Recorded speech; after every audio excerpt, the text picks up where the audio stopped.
So let's start with the class. यहाँ पे अपन linkages देखते हैं। अपन ने डीएनए के बारे में डिस्कस कर रहे थे। अपन ने न्यूक्लियोटाइड और न्यूक्लियोसाइड ये अपन ने डिस्कस किया था, इनका structure. Okay, so let's talk about the linkages, किस तरह के लिंकेजेस होते हैं और किस तरह से पॉलीमर बनता है, which is DNA. Okay, and उसी तरह से आरएनए भी बनेगा, मैं डिफरेंस तुमको बता दूंगा। सो इन दिस केस जो नाइट्रोजीनियस बेस होता है that is attach to the sugar, isn't it. ये अपन ने स्ट्रक्चर देखा था लास्ट इसमें।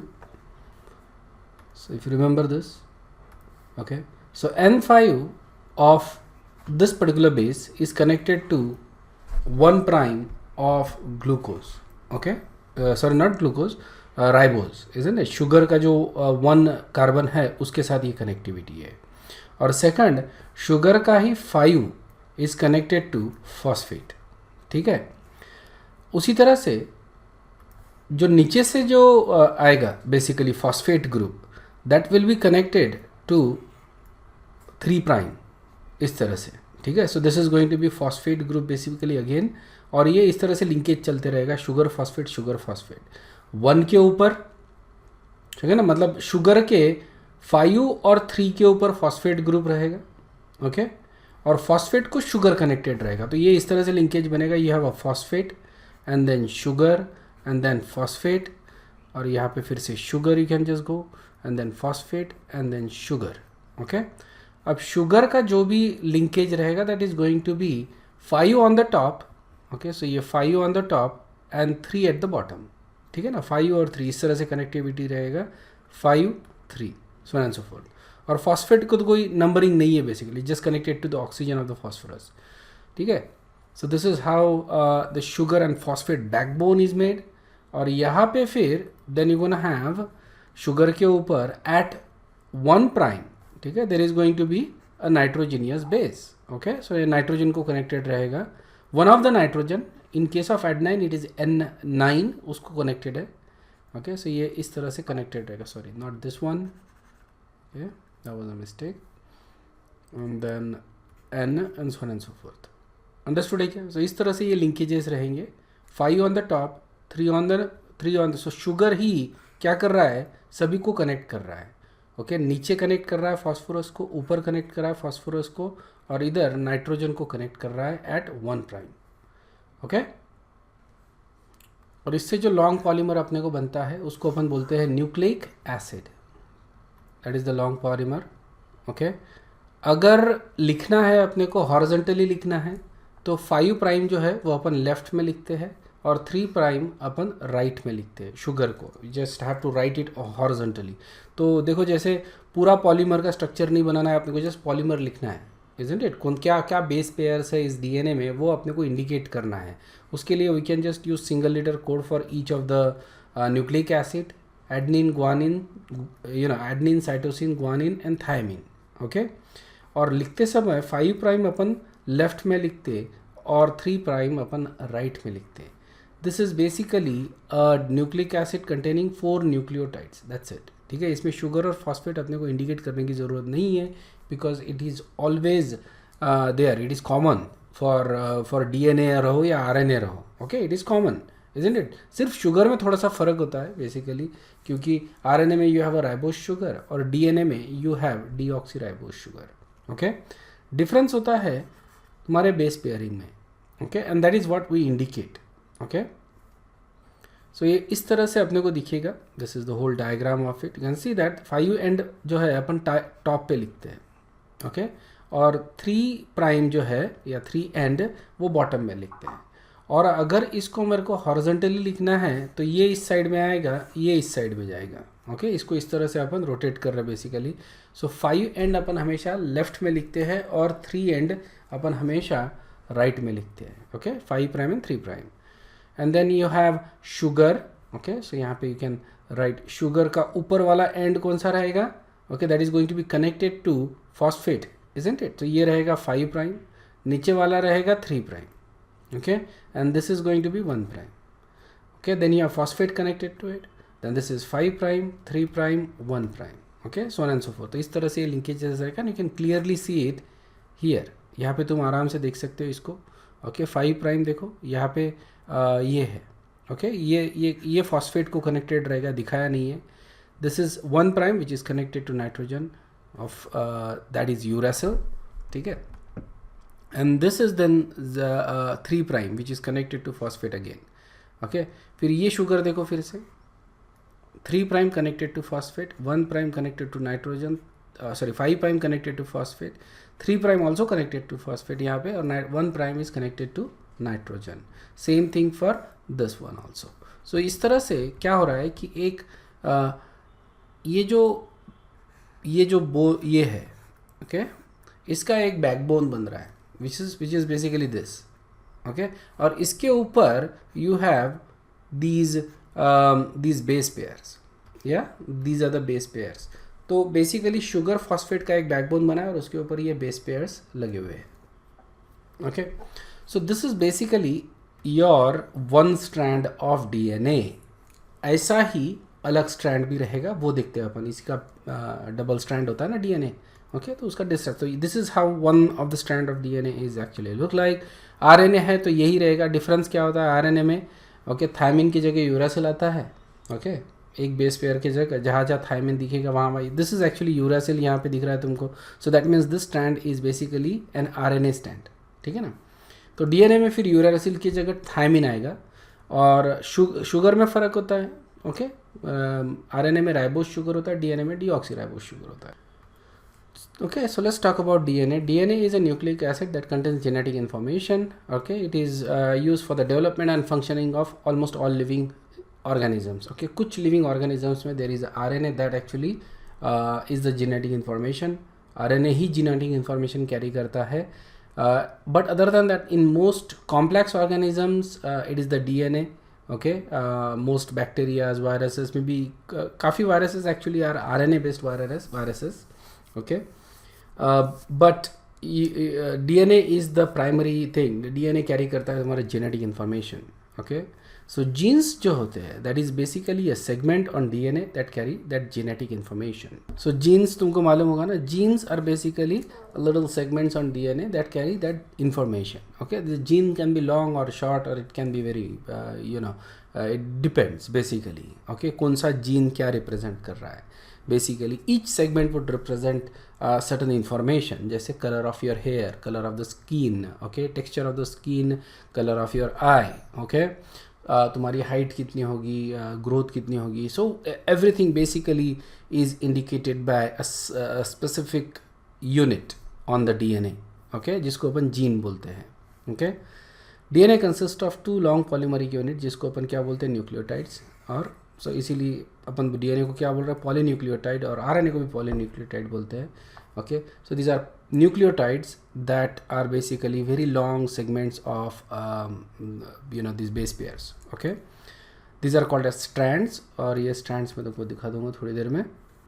तो इसमें sugar phosphate forms the backbone, okay, और basically we have 4 nucleic acids और nucleic bases. Actually we have 4 nucleic bases on DNA. You have adenine, guanine, thymine and cytosine. There is no uracil in DNA. Uracil RNA में होता है, thymine की जगह uracil होता है RNA में, but DNA में ये होते हैं adenine, guanine, thymine, cytosine, okay?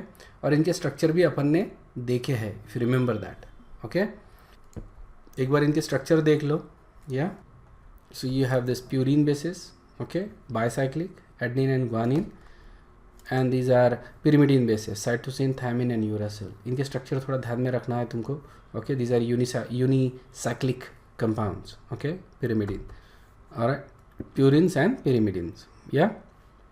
So these are basically purines and these are pyrimidines. अब ई शारोकॉफ इसने ये देखा, है scientist basically was working on genetics, और इसने ये देखा कि number of adenines are equal to number of thymine in any DNA, ठीक है ना, किसी भी डीएनए में, इन ऑल केसेस उसने ये देखा कि जितने एडनीन्स है उतने थायमिन्स रहेंगे किसी भी डीएनए में, और जितने साइटोसिन है उतने ग्वानिन रहेंगे डीएनए में, उसने ये देखा, ठीक है ना। इसका मतलब क्या होगा कि एडनीन जितने हैं उतने थायमिन है।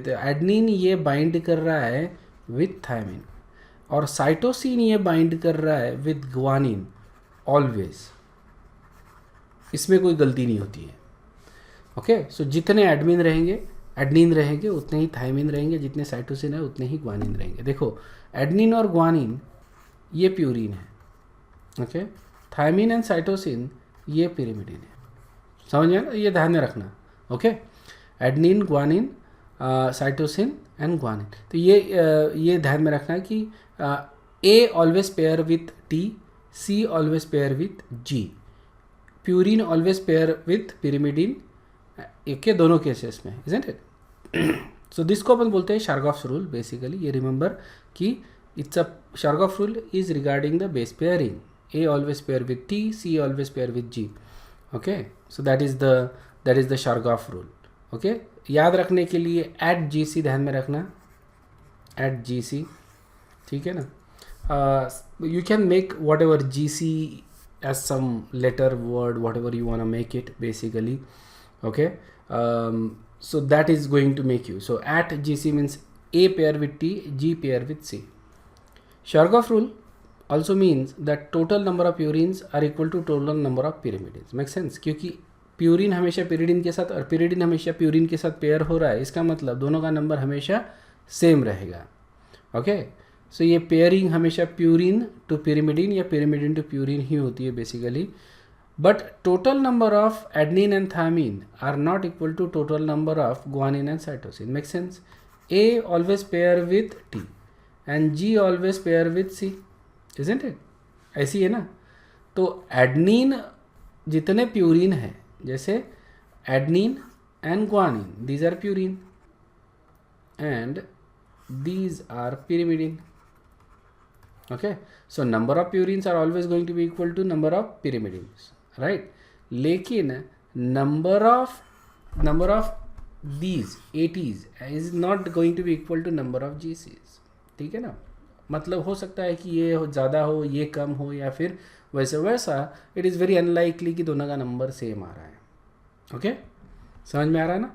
सो ये अपना शार्गॉफ रूल है basically. This is something you can take it to the bank. It is always going to be true no matter what. It was in 1953 Watson and Crick correctly proposed the structure of the DNA. Obviously they had Chargaff rules to work with, okay. Even with that it was difficult to actually work out the correct structure of the DNA, ठीक है। It was Rosalind Franklin's data, okay. उसका जो एक x ray diffraction image था, Rosalind Franklin का जो x ray diffraction image था, उस इमेज से उनको एक सजेशन आया, उनको दिमाग में आया कि it could be a helical structure. It wasn't thought of that कि it is helical by that point, and that was the problem actually.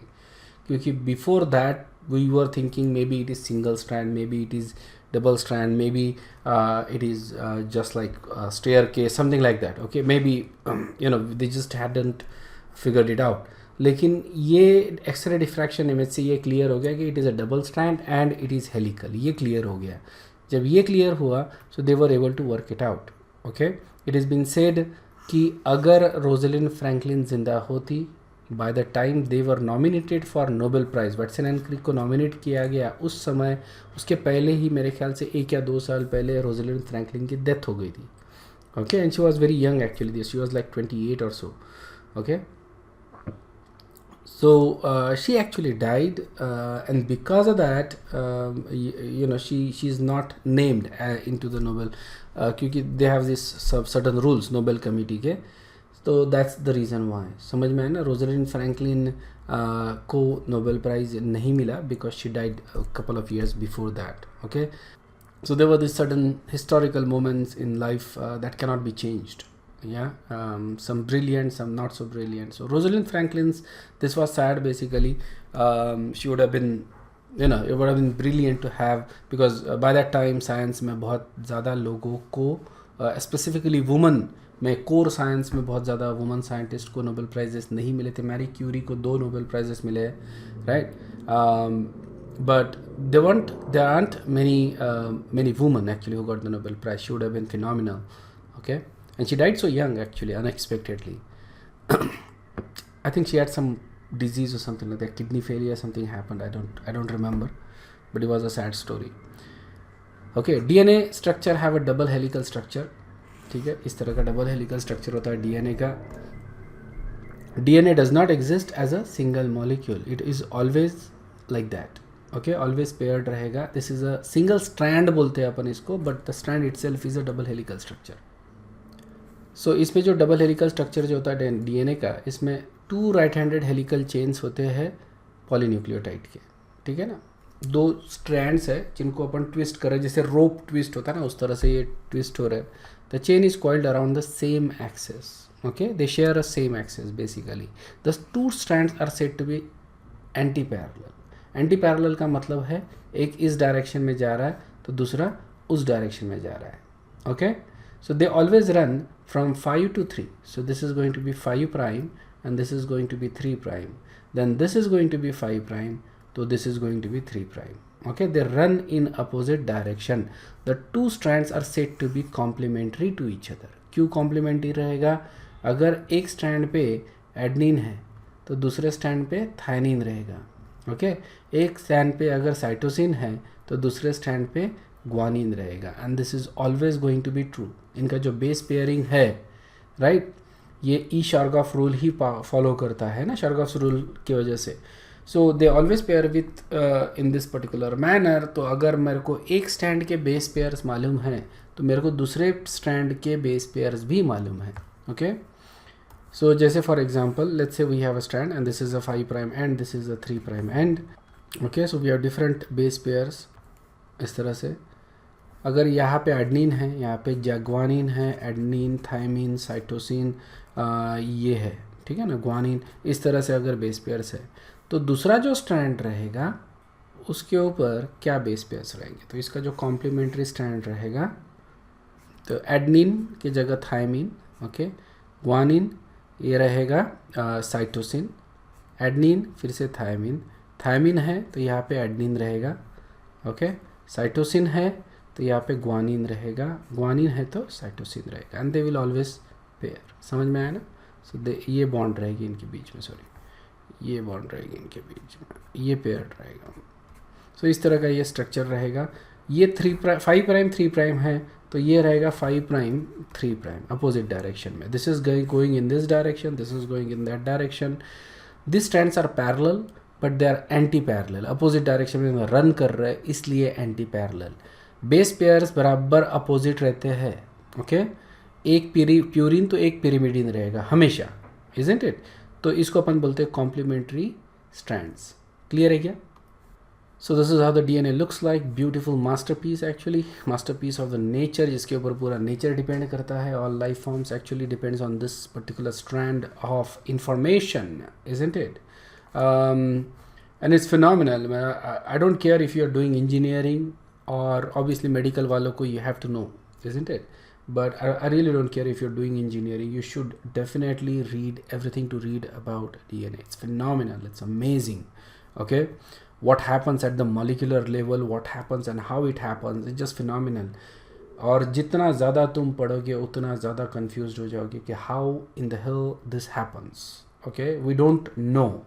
Alright, we know the mechanism. Okay, किस तरह से wheels घूमते हैं, we know, right? How one wheel makes it turn into another one, how that happens. But the question still remains, why the hell it starts in the first place. Okay, we don't know that. That is phenomenal. So no matter where you are in life, you should definitely read about that. This is one of the most complex mechanisms out there. Okay, this thing and this whole thing, this whole chain of chemical reaction, क्या करता है ये? It turns it into a life that can go on, defend itself, think, okay, and do a lot of amazing things and horrible things as well. This particular thing is just phenomenal. Alright, so this is basically your backbone. तो इसको मैं इस तरह से दिखा रहा हूँ. This is backbone, okay, and this is another backbone. Alright, and you can see that this is a 5 end. Sorry, this is a 5 end here. This is a 3 end here. This is a 3 end here. This is a 5 end here. Complementary strands है opposite direction में. This one is going in that direction. This one is going in that direction. All right, now the base pairing. Okay, so here you can see that adenine is pairing with thymine, and then you have I don't know the names of this, okay, so just go on that. So these are the base pairs. So you get basically a staircase, और ये पूरी के पूरा इस तरह से twisted है, coiled है around the same axis. समझ में आया ना? If you drop an axis right in the middle of it, so this is coiled around the same axis. ये दोनों strands coil होते हैं, they are kind of spiral. ऐसा नहीं कि एक strand coil हो रहा है और दूसरा strand उसी के, ऐसा नहीं है. दोनों के दोनों strand जो है they are coiling around the same axis. Okay, it's kind of you twist a rope.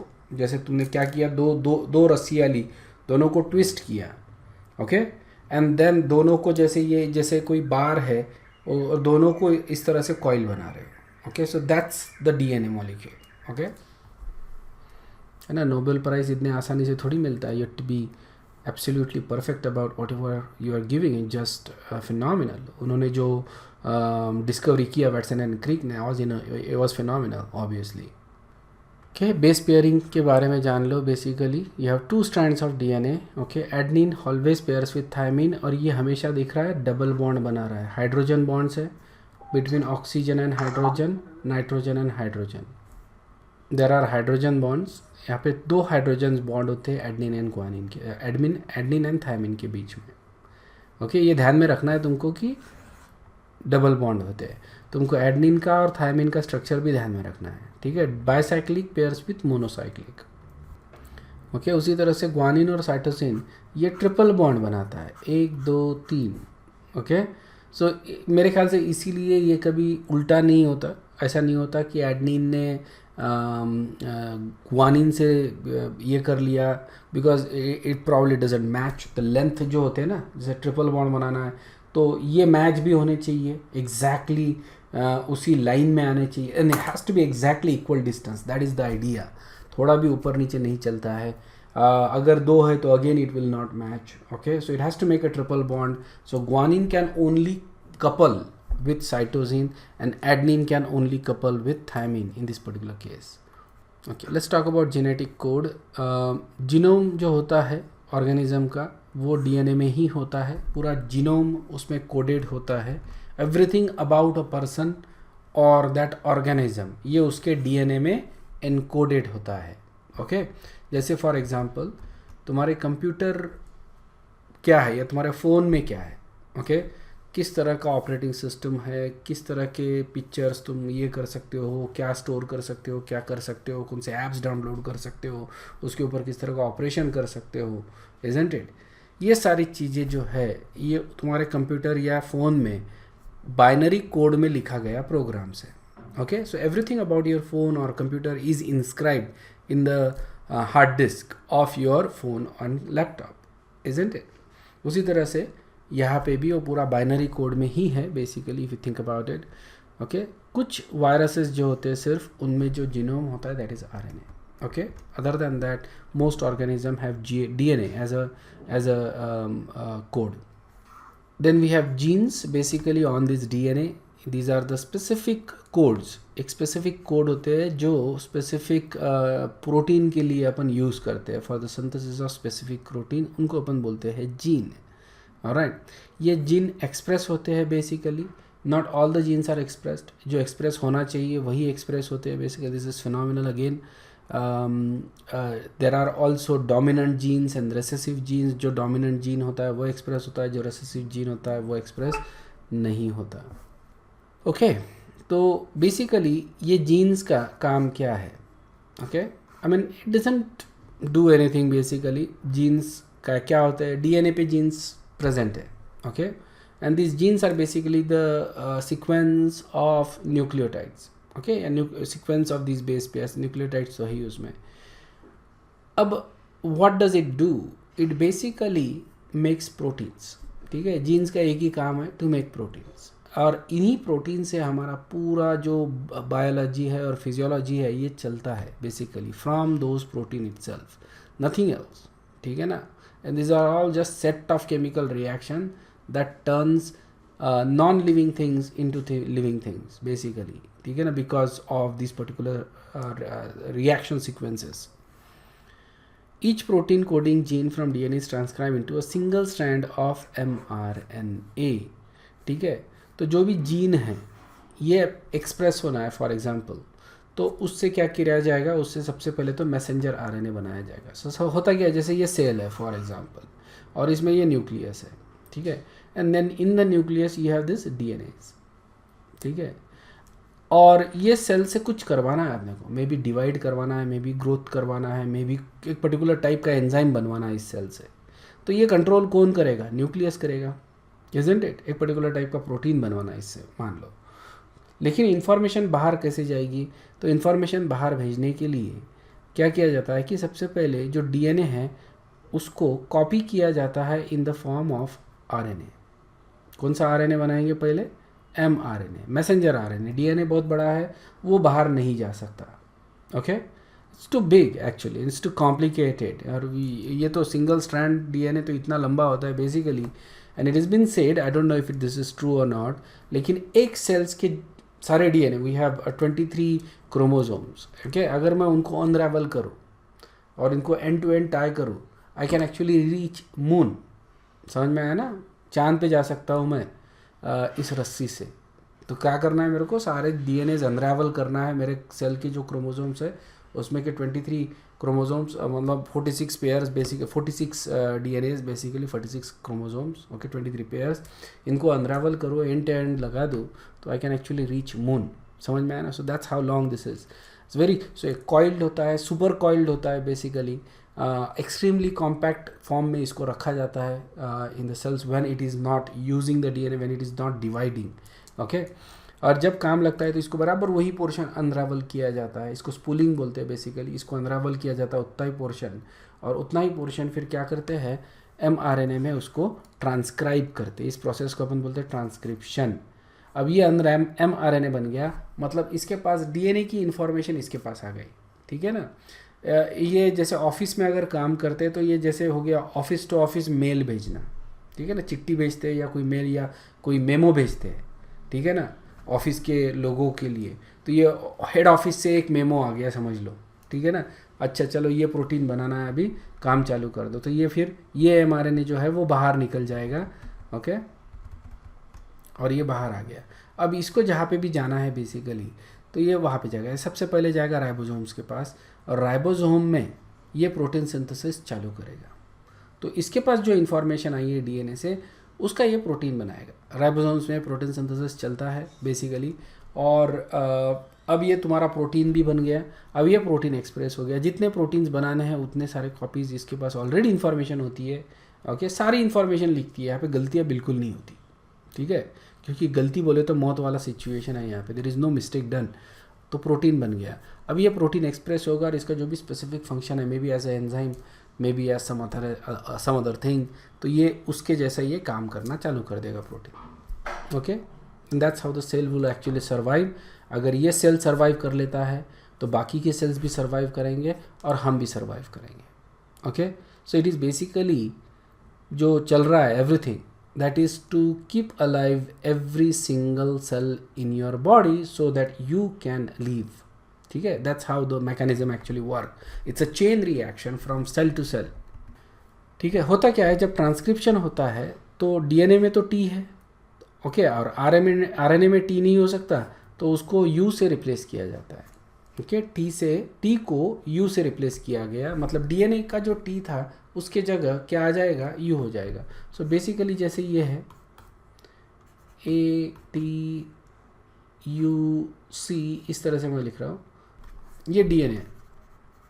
जब इसको मैं ट्रांसक्राइब कर रहा हूँ आरएनए में, ठीक है ना, तो ये होगा, ठीक है, दिस इज आरएनए, mRNA, तो ये हो जाएगा टी, ये हो जाएगा। अब टी, देखो टी नहीं हो सकता, पहले बताया mRNA में, तो टी की जगह क्या आ जाएगा, यू, ओके। यहाँ पे टी है तो यहाँ पे ए आएगा, ठीक है ना। जी की जगह क्या आता है, सी की जगह क्या आता है, जी, टी की जगह क्या आता है, ए, और ए की जगह क्या आएगा, यू, टी नहीं आ सकता। सो ये हो गया तुम्हारा mRNA। अब ये बाहर जाएगा इन्फॉर्मेशन लेके, क्लियर है क्या। During protein synthesis, sequence of 3 nucleotides decides which amino acid will be added to the next protein, ठीक है। ये सीक्वेंस ऑफ 3 अमीनो एसिड को अपन बोलते हैं कोडॉन्स। मैं दिखा देता हूँ ये क्या होता है बेसिकली, ओके। सो ये तुम्हारा डीएनए है, ठीक है ना, डीएनए, और इसको फिर कॉपी कर लिया आरएनए में मान लो, ठीक है। सो यहाँ पे देखो डीएनए है या आरएनए है, कहाँ से पता चलता है अपने को, यू को देखते हैं अपन, यू मिल गया मतलब ये आरएनए हो गया, टी मतलब ये डीएनए का स्ट्रैंड हो गया, ठीक है ना। दो में से एक स्ट्रैंड भी अपन दिखाते हैं basically, this is ribonucleic acid RNA है, ठीक है। मतलब this could be mRNA basically, ठीक है। अब ये कॉपी जो हुई है इन्फॉर्मेशन, ये कहाँ से हुई है, डीएनए से हुई है, ओके। डीएनए से कॉपी इन्फॉर्मेशन है, जहाँ जहाँ टी था वहाँ वहाँ यू आ गया बेसिकली, ओके। या फिर जहाँ जहाँ टी आना चाहिए था वहाँ वहाँ यू आ गया है।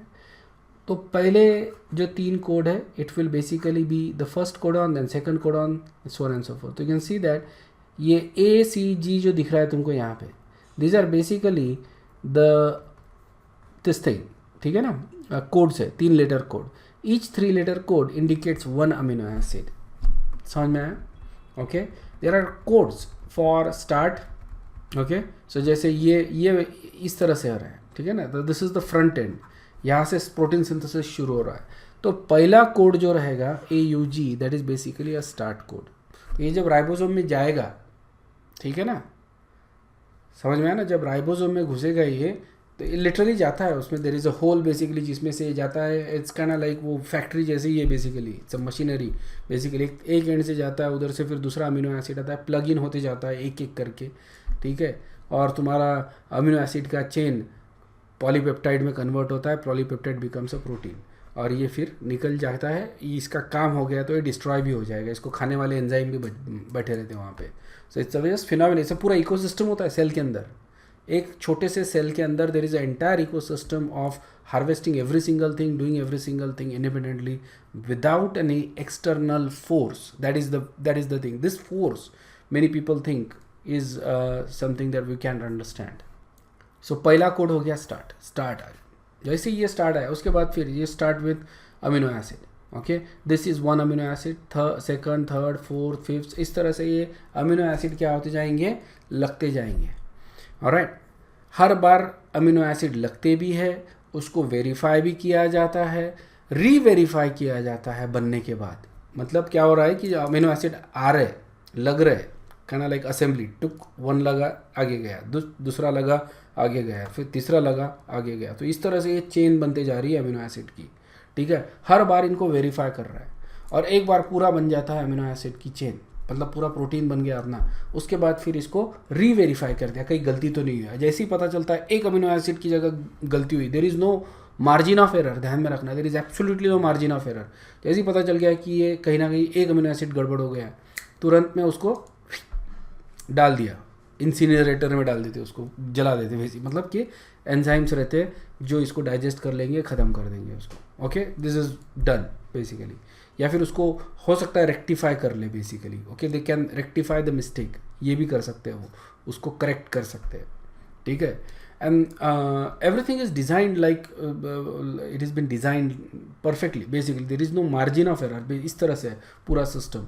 But the phenomenal thing is this is extremely fast, okay, like they will synthesize a protein like within minutes, that is phenomenal, okay। इतना काम, मतलब हम तो पूरा कोड पढ़ भी नहीं पाएंगे 1 मिनट में।